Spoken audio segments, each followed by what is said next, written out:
Hello to everyone. Happy to be here. Today we are going to talk about emergence of new anti-ransomware technology, moving target defense. Today I have with me Brad Laporte. I am the Chief Technology Officer for Morphisec. Previously I had the opportunities to speak at previous conferences, SANS, besides RSA. Jointly have number of patents in the IT cybersecurity landscape. Now, Brad, please.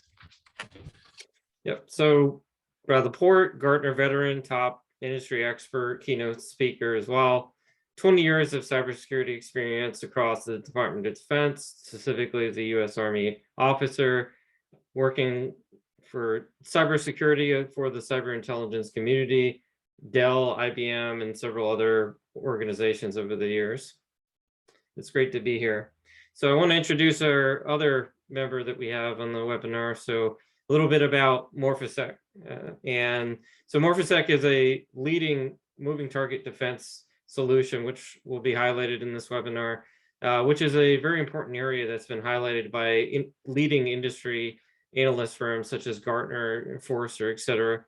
And Morphisec is also one of the fastest growing companies in Israel and has an office out of Boston in the United States. And over 5,000 organizations and enterprises, trust their protection with Morphisec across 8 million endpoints and servers. So multi-daily, the organization is stopping against really nasty threats like ransomware, malware, file-based attacks, and on average seeing over 15,000 of those attacks per day. So, what exactly is happening in the background? So, over the past couple of years and certainly over the next couple, the amount of cybercrime that exists today is going to go from 6 trillion to 10.5 trillion, over a very short period of time. And, I was actually just, having a cup of coffee this morning and going through and looking at some previous research, that Podimon did, roughly 10 years ago. And, in there, they actually highlighted that the cost of a data breach, going back, that time frame, going back to 2010, 2012, over half of the number of attacks that were taking place were actually from a lost laptop. So you can imagine like how much things have really evolved over the years in terms of that. We went from a state where we were in a continuous state of attack and evolving into now a continuous state of a data breach. So, over that time period, the average cost of a data breach at the time globally, it was $2 million. And now it's 4 times that amount at 8 million. So every 11 seconds, a ransomware attack is now occurring.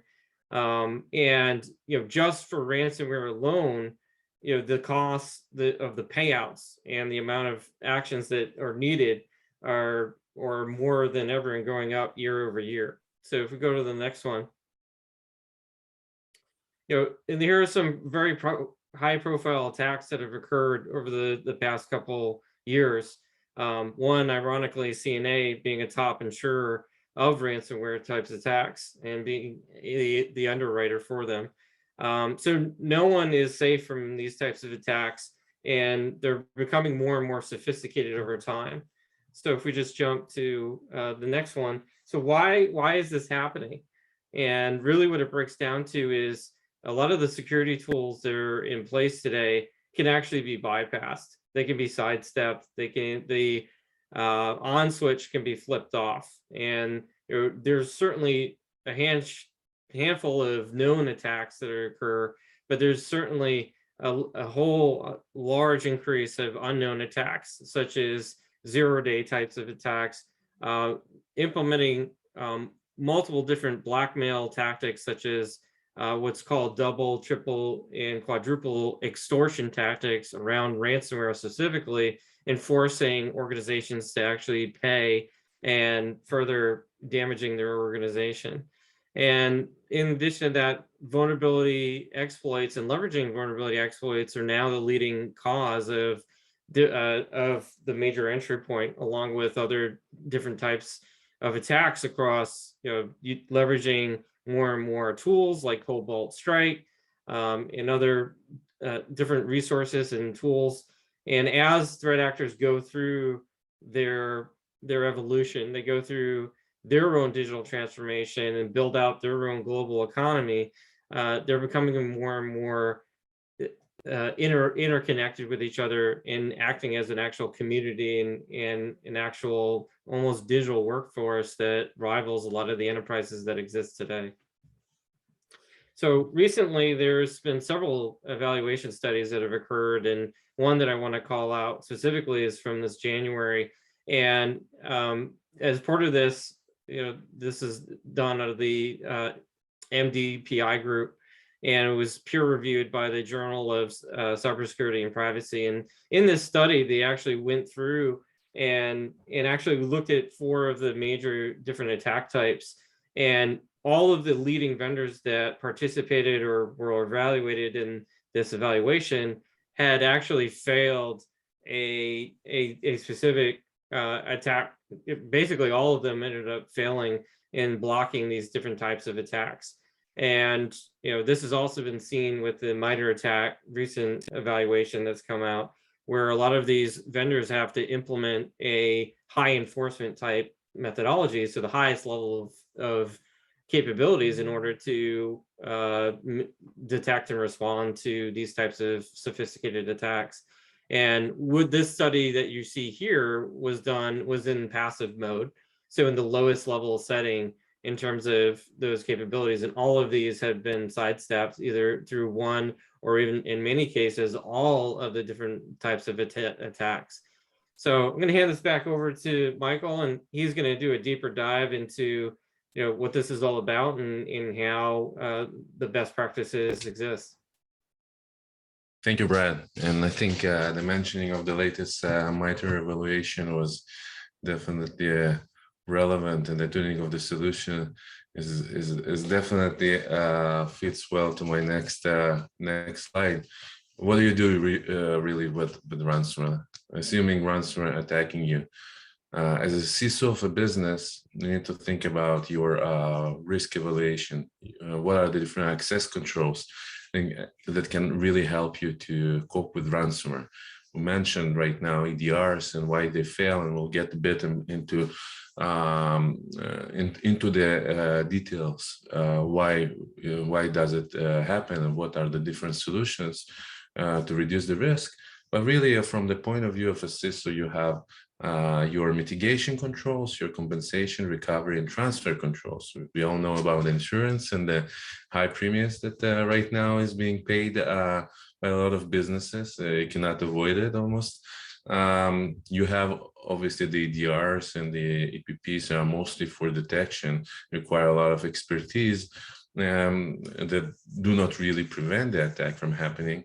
Then you have the backups, and we all know about backups. Do they really work, and are they located in a separate, isolated environment?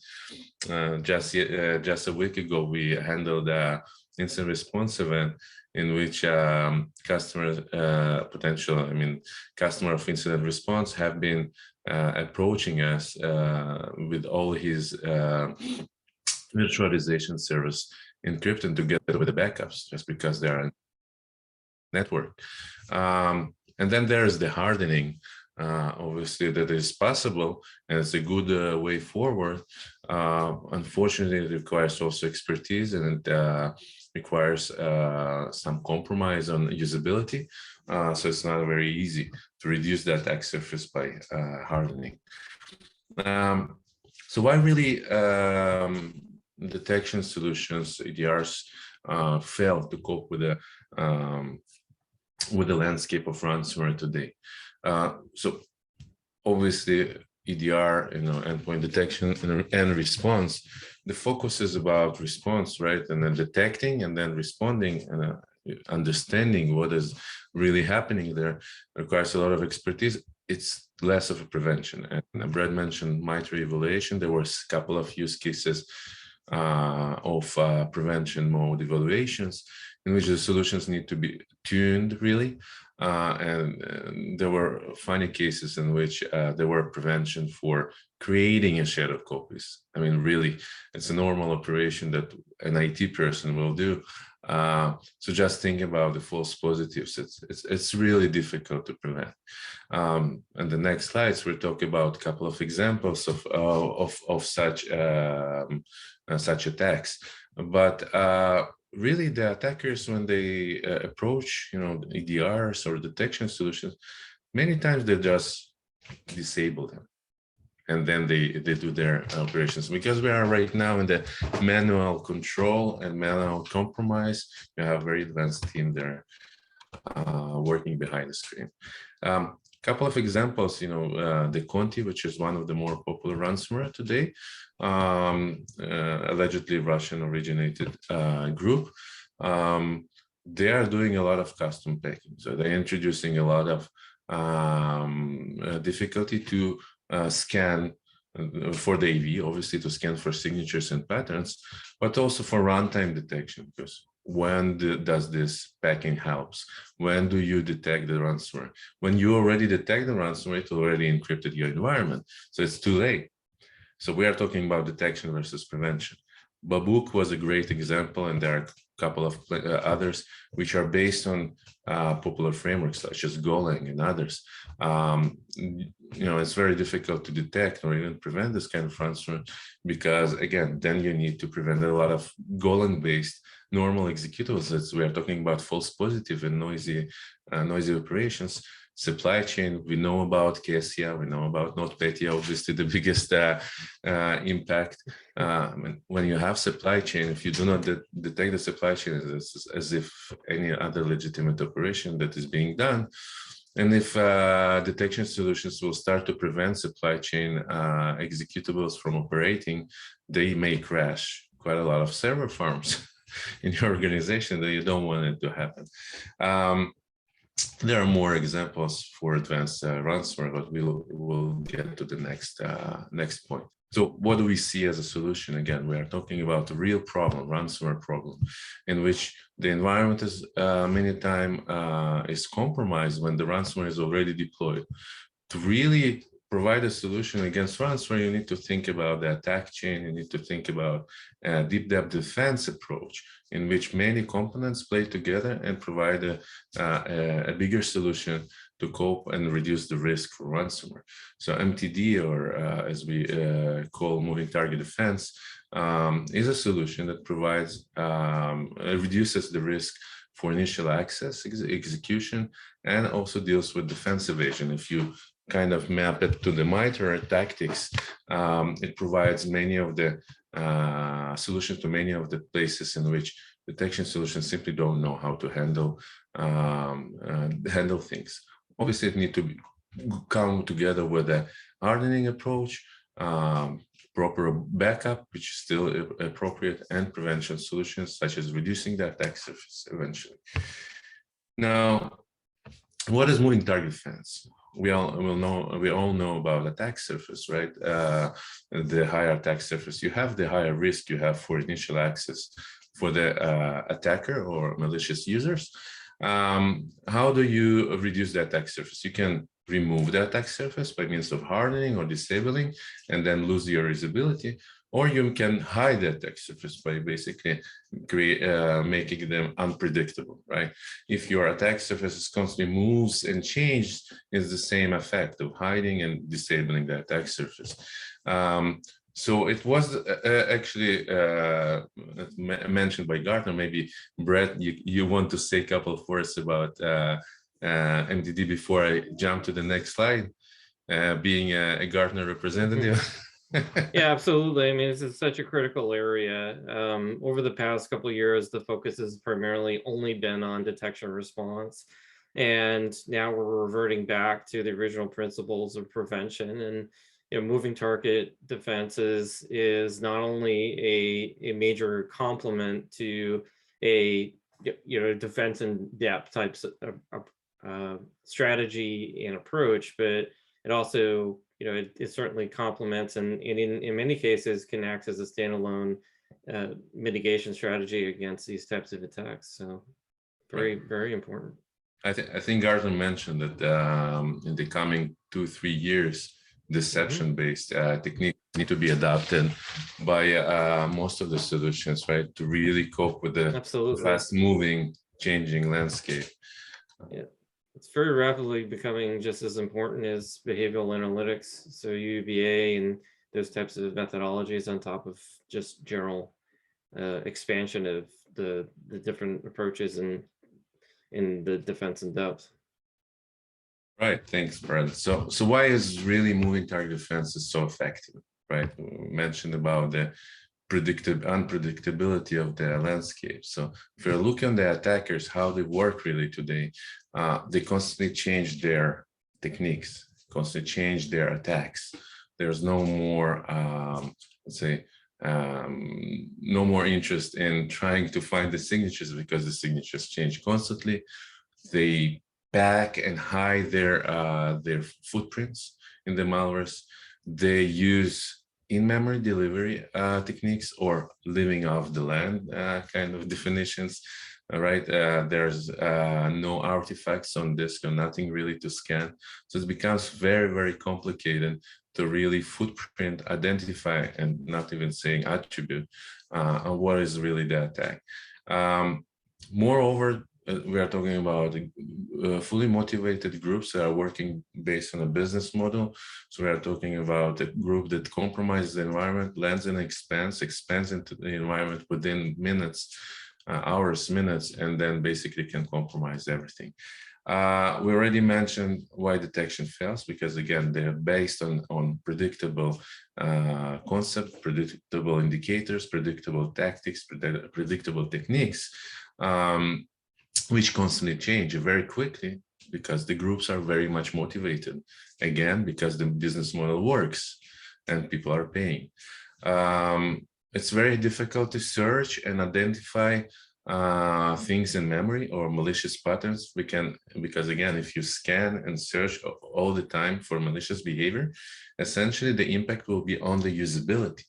So people will not be able to use their application as they were using it before. Are you ready to compromise for it? You will find out that some solutions are very aggressive, right? And nevertheless, they are still missing it because the attacker has the advantage of when to detonate its malicious behavior.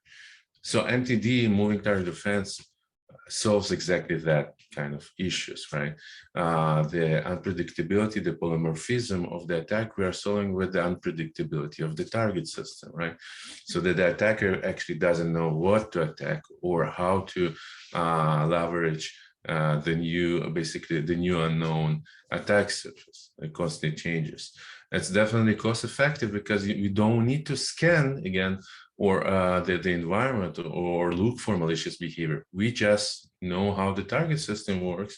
We change how it looks like from the outside, and we do not need to compare the different behaviors with some database, right? Performance. So essentially, in runtime, you have a zero performance penalty.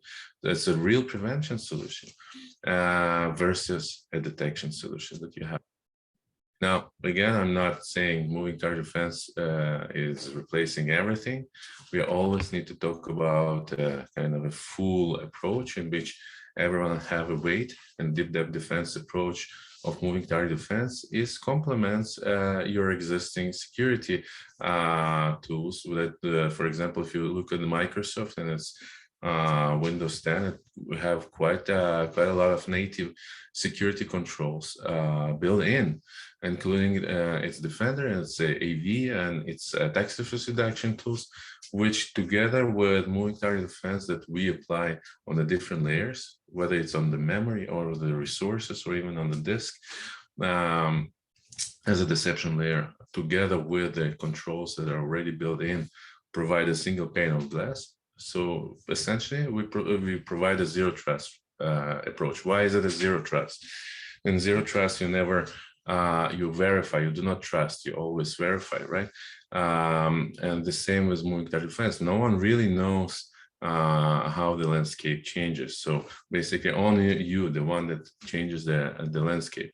So essentially, you approve only the internal resources or application to work with the changed landscape, and therefore you can basically correlate it to a zero trust approach for the runtime application, right? Just an example of a couple of attacks that Morphisec stopped over the last, I would say it's a bit older example, but we see quite innovative attacks, both info stealers, backdoors, ransomwares, all over, but we also see exploits, right? There's exploits, whether those are the popular Chrome exploit, it's become very much attractive target. During the last year, there are plenty of Chrome V8 JavaScript exploitation to basically utilize a lot of in APTs to get to the right person, but also we intercept quite a lot of rats and a lot of backdoors, cobalts, interpreters, and right now we're releasing a research of core impact backdoor, which was delivered, as Brad mentioned, through exploitation of VMware identity management. And this kind of exploitation, server access, happens a lot. I mean, we had the Exchange exploitation, the VMware, the Log4j exploitation. I mean, it's moving landscape all the time. What happens eventually is that the attacker implants backdoor, has a control. Morphisec basically prevents this from happening. It's a final recommendation. I'm not sure we have time for this couple of minutes. Essentially, you need to apply moving target defense, but there are basic things that you can also do. I mean, block inbound, outbound, basic things that we see a lot in compromised businesses. Their servers are open to outside world without a need. Having a backdoor, basic MFA, I mean, it solves so much. It makes the attack surface and the target more difficult, and attackers are usually choosing the easier target. So implement those basic things, apply your moving target defense, do some attack surface reduction, and you will be just fine. I mean, and this is kind of ending with optimum note. Brad, do you have anything to add on top, or?